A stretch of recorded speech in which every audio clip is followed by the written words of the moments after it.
Afternoon, everybody, and welcome to another Genomics Aotearoa seminar. We have a real treat for a seminar today. We have Zhongchi Liu, who will be talking about wild strawberries as a model to investigate regulatory mechanisms of strawberry reproduction.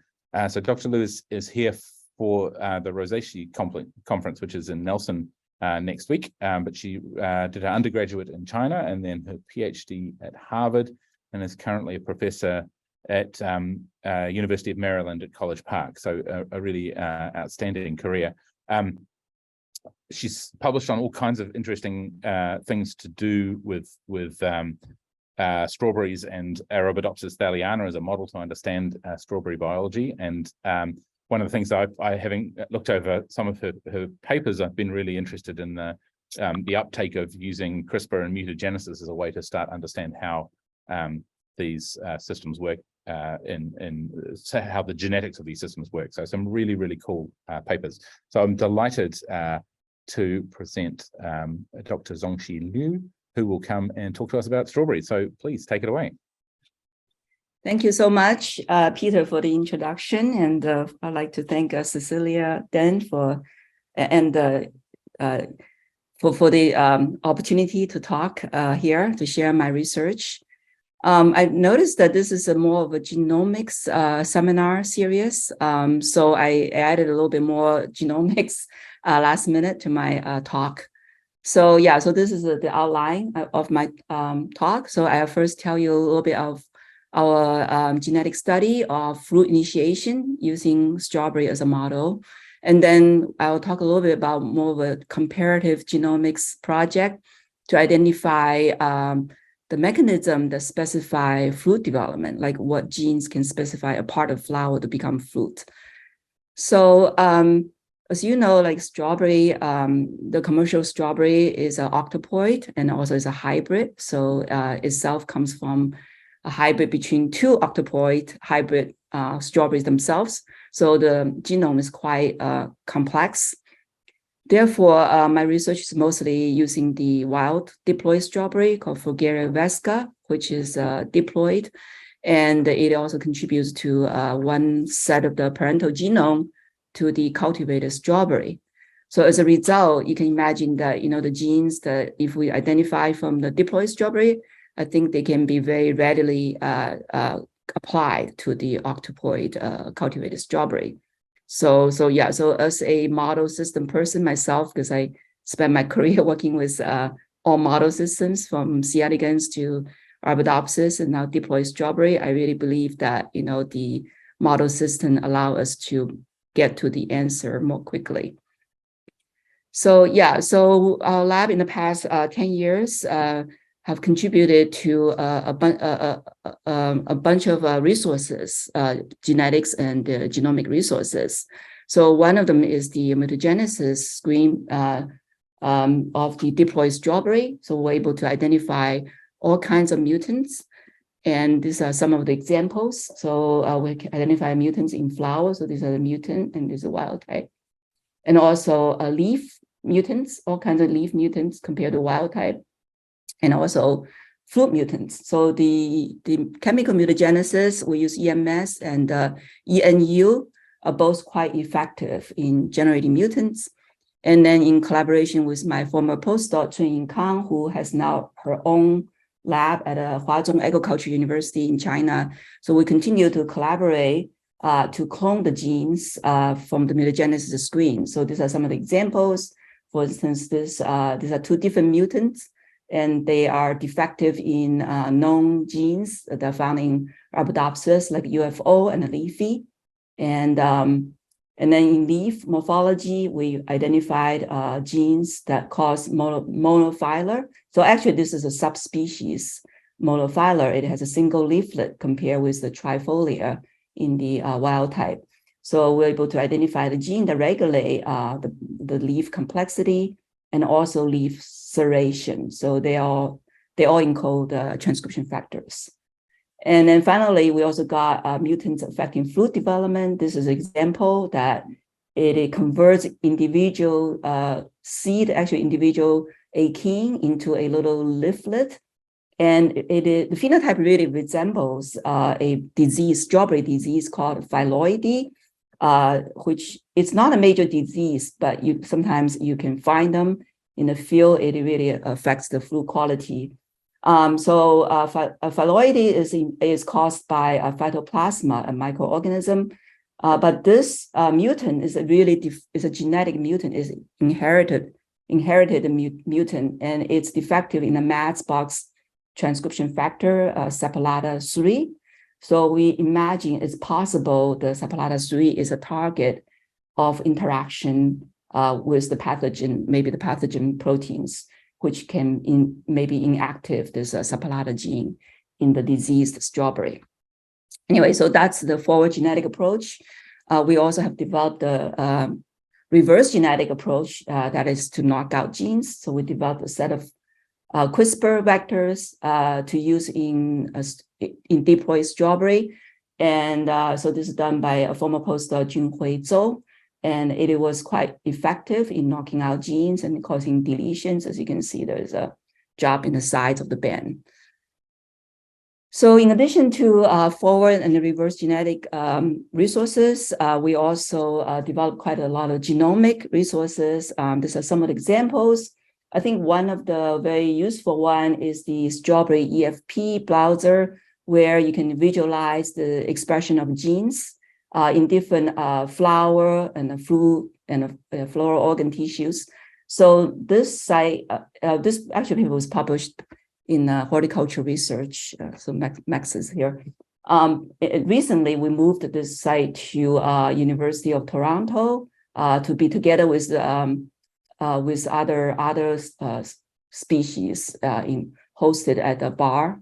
And so I think if anybody wanted to use this website, it's very easy. You can just Google for the bar. We also develop other genomic resources, including recently a genome assembly for yellow wonder, which is the main variety that we work in the lab. It's called yellow wonder, a diploid for Garibesca. So today I'd like to tell you two stories. One is that we use all the resources we developed to identify molecular mechanisms that control food initiation. And then I'd like to switch to a little bit more like a genomic approach to perform a comparative transcriptome to identify fruit identity genes, or at least potential genes. So as you all know, the strawberry fruit is kind of unusual in that its seed, or actually this individual one is called achene, they're actually ovaries.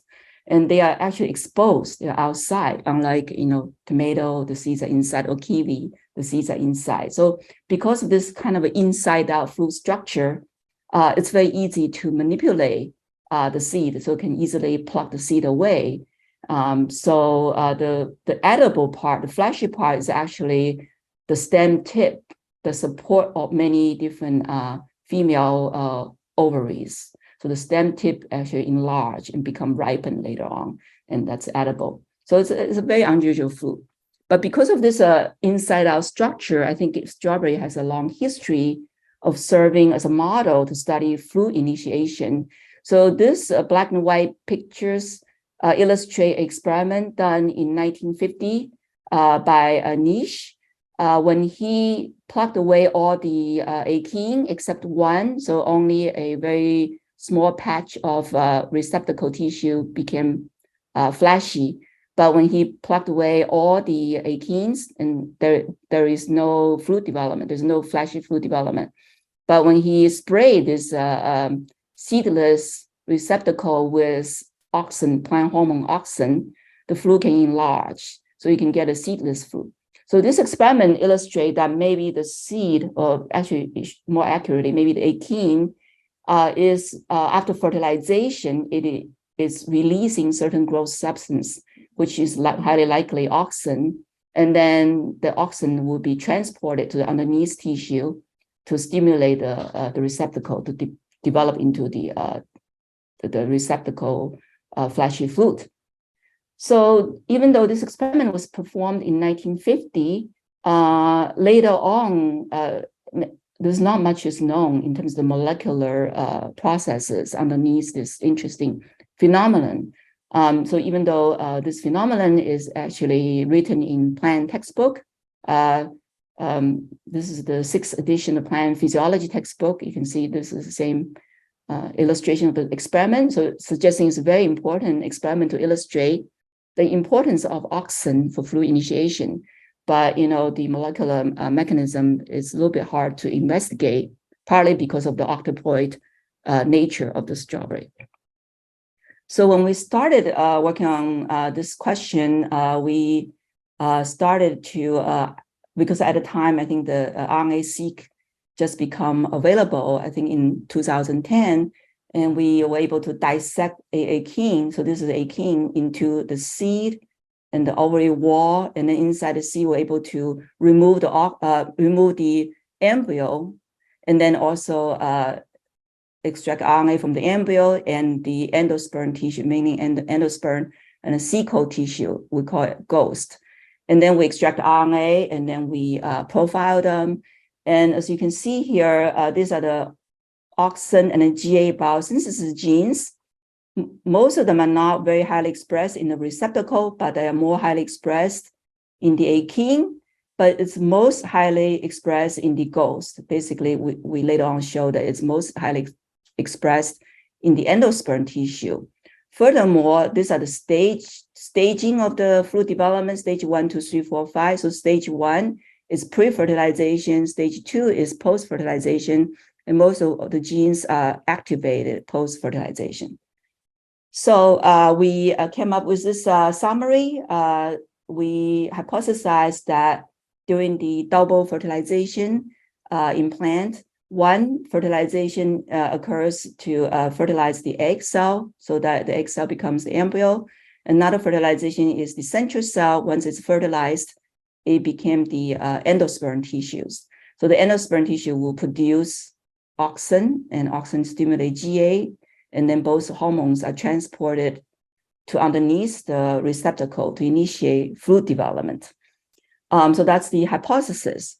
But the most interesting question is that, I guess for basic scientists, basic biology, is that how does fertilization initiate auxin synthesis in the endosperm?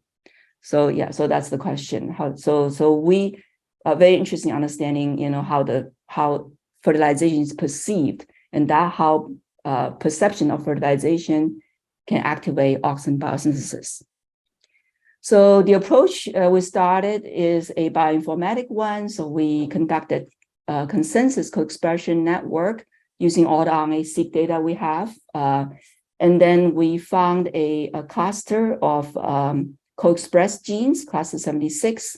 In this cluster, all the genes are induced mainly in the ghost, in the endosperm, right after fertilization, and then it's negatively correlated with other tissues. So I think this profile fits with genes that are activated by very early after fertilization.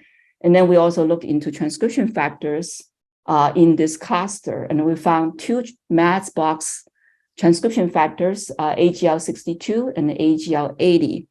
And these two transcription factors also fits the criteria we have, because stage 1, the ghost is not expressing this transcription factor, but stage 2, soon after fertilization, this transcription factor gets activated.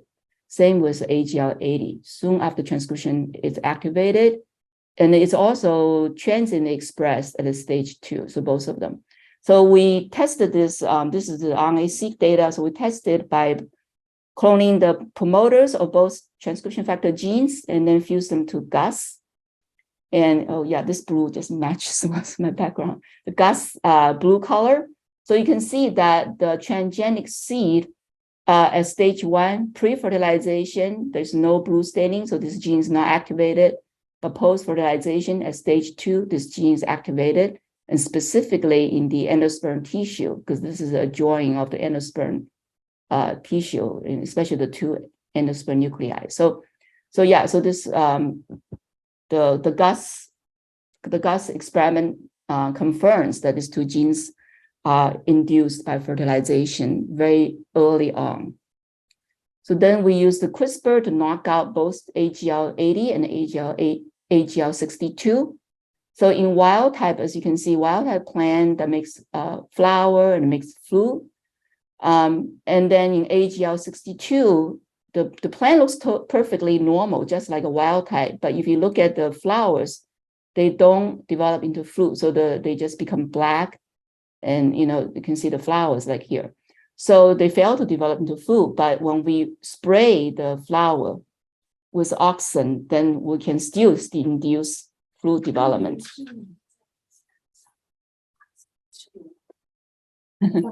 And also, by AGL80, when we knock out AGL80, there's no phenotype.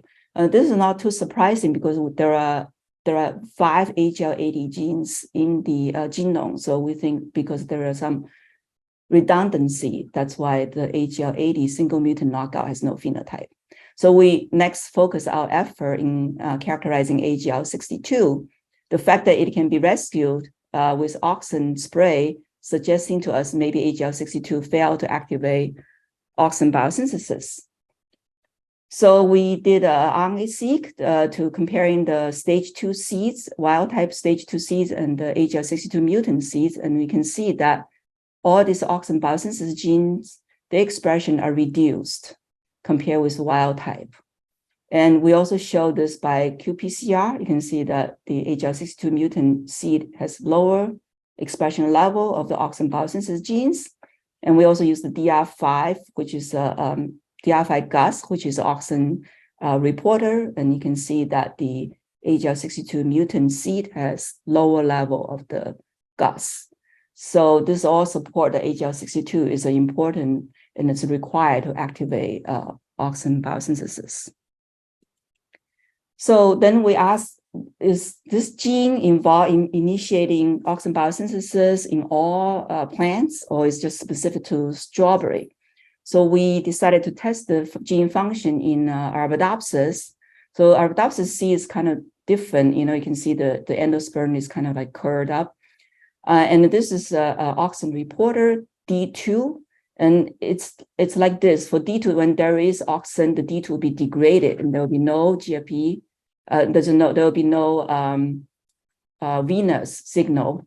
But in AGL62 mutant background, because there's no auxin, so D2 will be stabilized. So as a result, you can see the venous background. So suggesting that in Arabidopsis, it's just like in strawberry, that AGL62 is required to activate auxin biosynthesis. And this is another experiment. We use a Arabidopsis auxin biosynthesis gene that drives the GFP. And I think they must have a nuclear localization signal so that you can see that in the wild type seed, that this is the endosperm. You can see the endosperm nuclei. And then in the AGL62 mutant, there's no GFP or very faint GFP, suggesting that this YACA10 auxin biosynthesis gene is not expressed in the mutant, in the AGL62 mutant. So this result just suggests to us that AGL62 is probably a key regulator that mediates the fertilization signal to activate auxin biosynthesis, which subsequently activates the fruit development. We also showed that the AGL62, the strawberry gene, can rescue the mutant defect of Arabidopsis. As you can see here, in Arabidopsis, the AGL62 mutant, the seeds cannot develop because of a loss of auxin synthesis. But when we transform the strawberry AGL62 into the Arabidopsis 62 mutant, and all the seeds can form. So suggesting that they really have a conserved function. And in addition, you can also see that it rescued the defect in the seed, because in the mutant seed, it failed to develop. It also failed to initiate C-code development, which can be stained by this dye. But when we add a strawberry gene into the AGL62 mutant, it also rescued the C-code defect. So yeah, so it's just to summarize that we have identified this AGL62 as an important mediator, a transcription factor that mediates successful fertilization to the downstream auxin biosynthesis, which then activate the fruit development.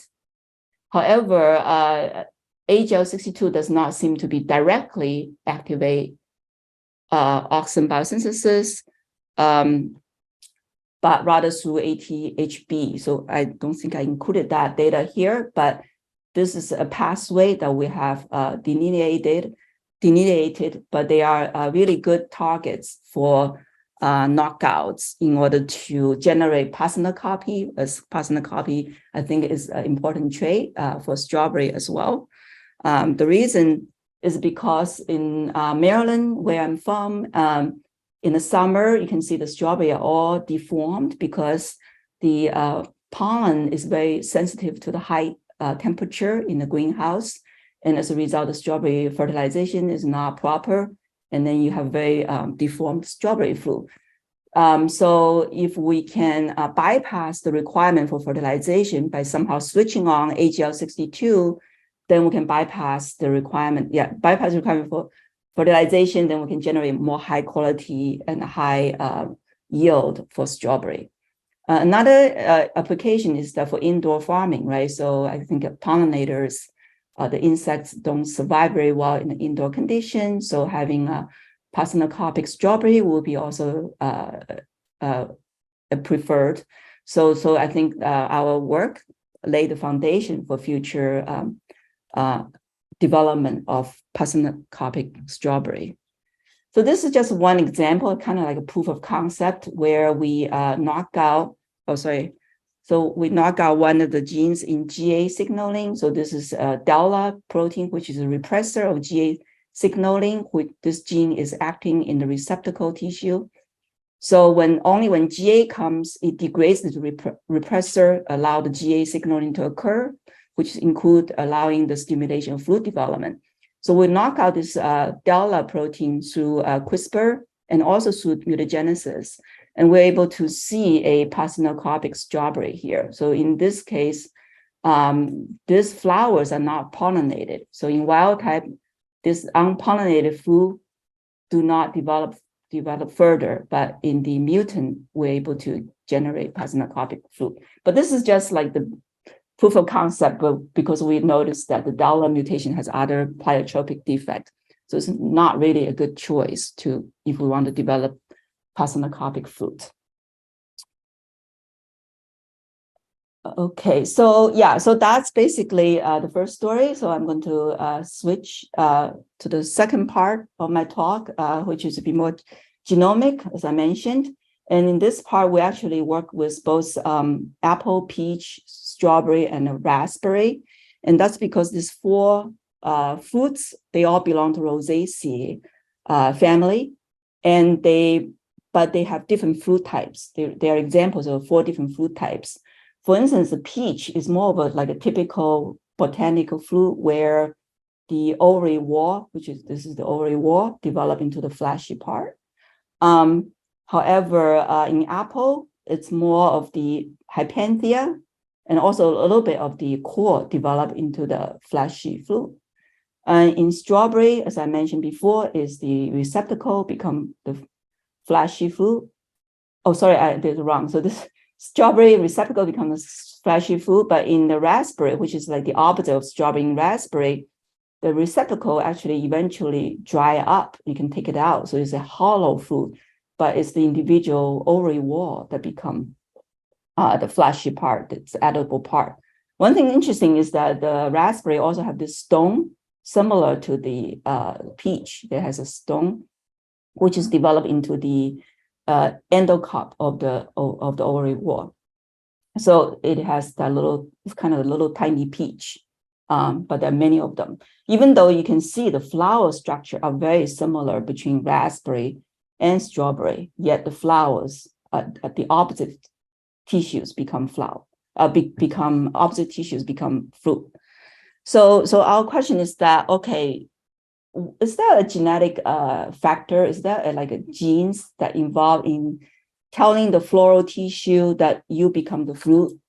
and also maybe genes telling other fruit tissues like stop becoming fruit. So we're trying kind of like a flower development. You have A, B, C, E genes, and some gene tell the a tissue to become sepals and become petals. So is there any gene that's involved in specified fruit identity? So that's the question. So since we cannot cross this different fruit types to each other to map the gene, so we have to resort to the comparative genomic approach.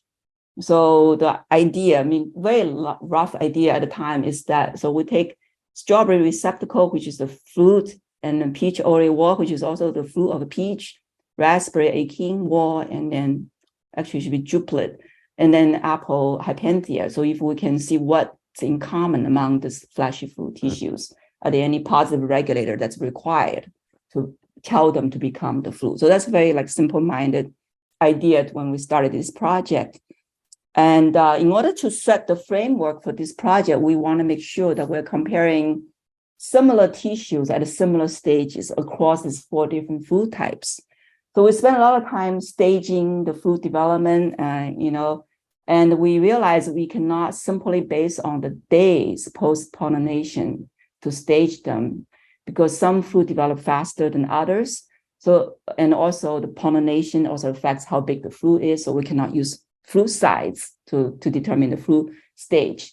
So as a result, we actually use the embryo development. We dissect open the seed to find the embryo and use the embryo morphology as a staging marker for us to say, okay, if you have a hard staged embryo, it must be in stage 3, for instance. So that way, maybe we'll be better able to compare across different species. And so we did the same for raspberry. So this is for raspberry. So as you can see, for raspberry, we really had a hard time identify the embryo. So we have to do sections. And then we can see eventually, you can see this is 9 days later, we can see a heart-shaped embryo in here. So 9 days in raspberry is maybe similar to stage 3 in strawberry, for instance. We did the same for peach and apple as well. So we dissect the tissue for RNA harvesting, but we also stage them. In this case, we actually use confocal to look at the embryos. And we found that it takes a lot longer for apple and peach to be fertilized. So they can pollinate for 10 days. Then they finally maybe take a time to grow, for the pollen to grow down to fertilize. So for apple, about 12 days, 12 days post-pollination, we can start to see the embryo. But for peach, it's even later, like 20 days later, we can see the fertilized embryo. So, however, these days will allow us to think about how to compare across the different species. Okay, so in addition to like really stage them and then harvesting RNA from all these different tissues and then perform RNA-seq, we also study the fruit initiation. The idea is that, okay, the initiation of a specific floral part, maybe that decision, which one to become the fruit, occur very early, right after fertilization.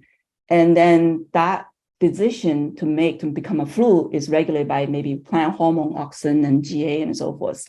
So that's why we also performed, we emasculated, removed the answers, and then we treated the unfertilized receptacle with GA, MPA, NAA, auxin. And what we found is that in strawberry, both a GA and an auxin can stimulate the fruit development, but with both hormones, you get a fruit a similar size as a pollinated control. However, in raspberry, we sprayed, again, these are emasculated flower, and when we spray with auxin or GA, neither can really stimulate the fruit development. Only if we spray with both hormone, we're able to get a nicely formed fruit, parthenocarpic fruit. However, when we open up individual duplet, as you can see that the stone still forms, can be induced, but there's no seed, there's no seed inside. You can see it's flat. So we know these are really parthenocarpic fruit. So yeah, so different fruit are slightly different in their response to different plant hormones. And this is the apple. It's done by my collaborator on the same project. So Kelsey Galimbo, and she showed GA3 has a very big effect on inducing the apple parthenocarpic fruit, at least at her hand. But we never performed similar work with peach. So yeah, so this is like a huge amount of data from 4 different species, and each species will have like, some of them like 6 stages, and each one has like 4 replicates. So we have huge number of data. It's very, very hard to like sort them all through. And I just wanted to briefly mention some of the observations we made.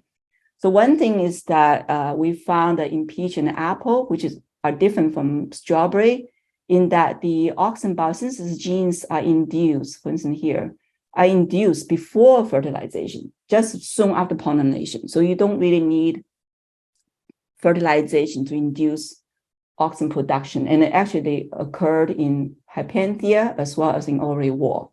So they don't have to be induced in the seed to stimulate hormone synthesis. So that's kind of very different from strawberry, I think. So I think pollination plays a big role in stimulate fruit enlargement in apple and peach. Another interesting finding is that we find out there's an E-class Madsbox gene called FBP9, which is absent from Arabidopsis. So it's absent from the genome of Arabidopsis. And we did a survey of this gene, its presence and absence in eudicot. So these are all the genomes that were sequenced about maybe 3 years ago. All these genomes were available in, plant genomes that were available in Plaza, which is website. So we go into all the genome and blast and looking for FBP9. And our survey found that almost all the fleshy flu has FBP9. So the presence of FBP9 is this orange, but the absence of FBP9 is this white. So you can see almost all the fleshy fruit except one, except coffee, does not have FBP9. We're not sure whether, sometimes when it's absent, it's due to maybe genome quality, but we try as much as we can to do blasts and looking for EST and all that. We did very exhaustive looking. But if you look at all the dry fruit, a lot of them has lost the FBP9. For instance, this one, so this is star, the red star is where they lose this gene, FBP9. So this one is in all the Brassica families, they lost the FBP9. But they also independently lost several times many dry fruit forming species where the red star is, where the lineage.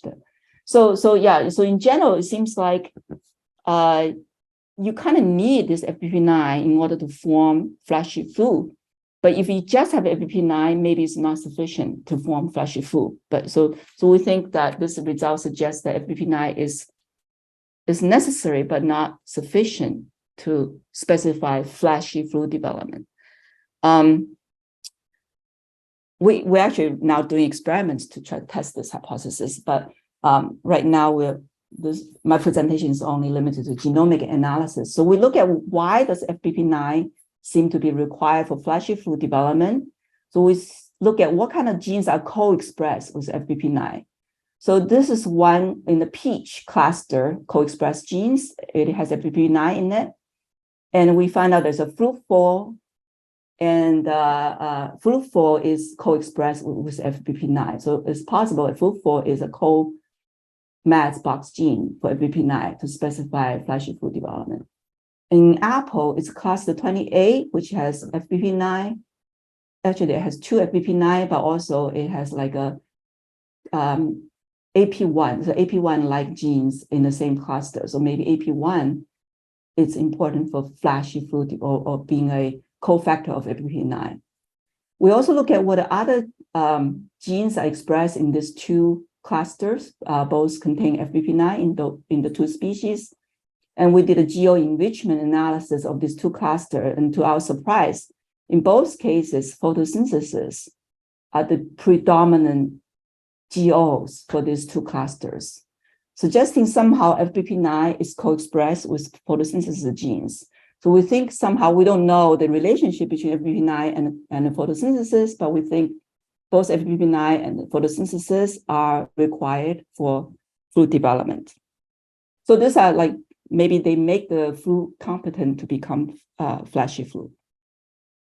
So finally, this gene PI, which I think Jialong has already reported that PI is really important for apple fruit development, and loss of PI can cause parthenocopic in fruit, in apple. But here we are looking at across the 4 species and looking at the expression of PI, which is pistillata, which is a Matchbox gene.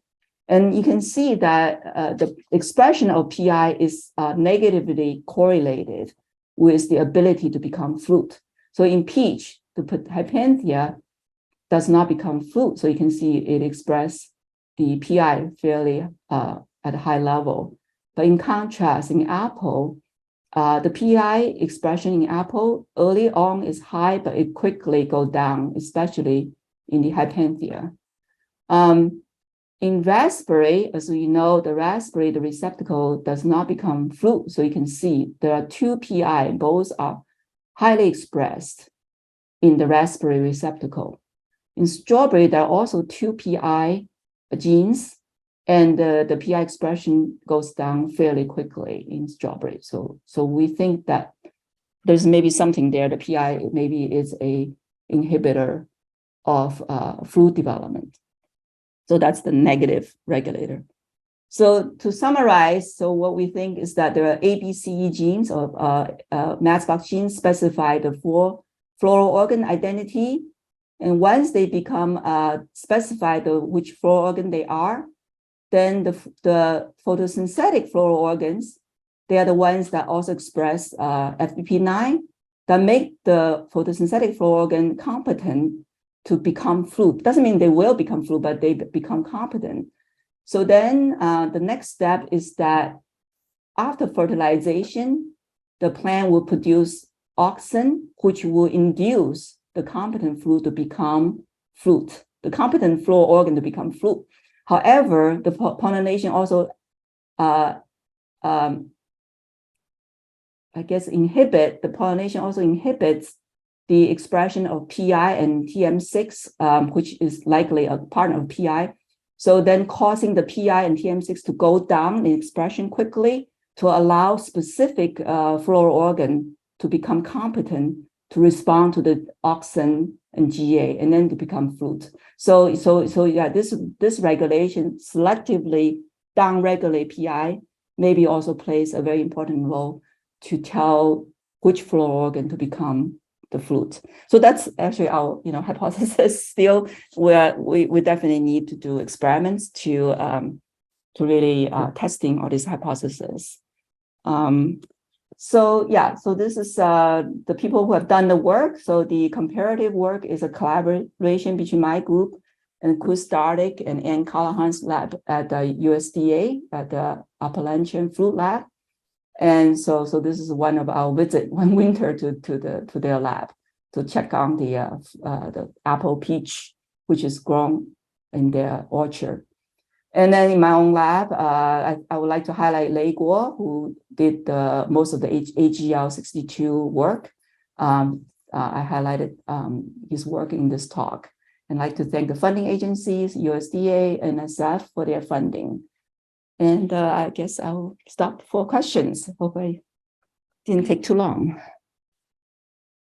I'd just like to thank you again for a really excellent seminar. I was really impressed by the work, and I'm really excited to hear what you're going to do in the future about the regulation of that pistillata gene, because I think you might have got a handle on understanding the evolution of those different fruit types, and that's going to be really cool. So thank you very much. I will clap again and hope to see you next week at the conference. So yes, everyone, soon.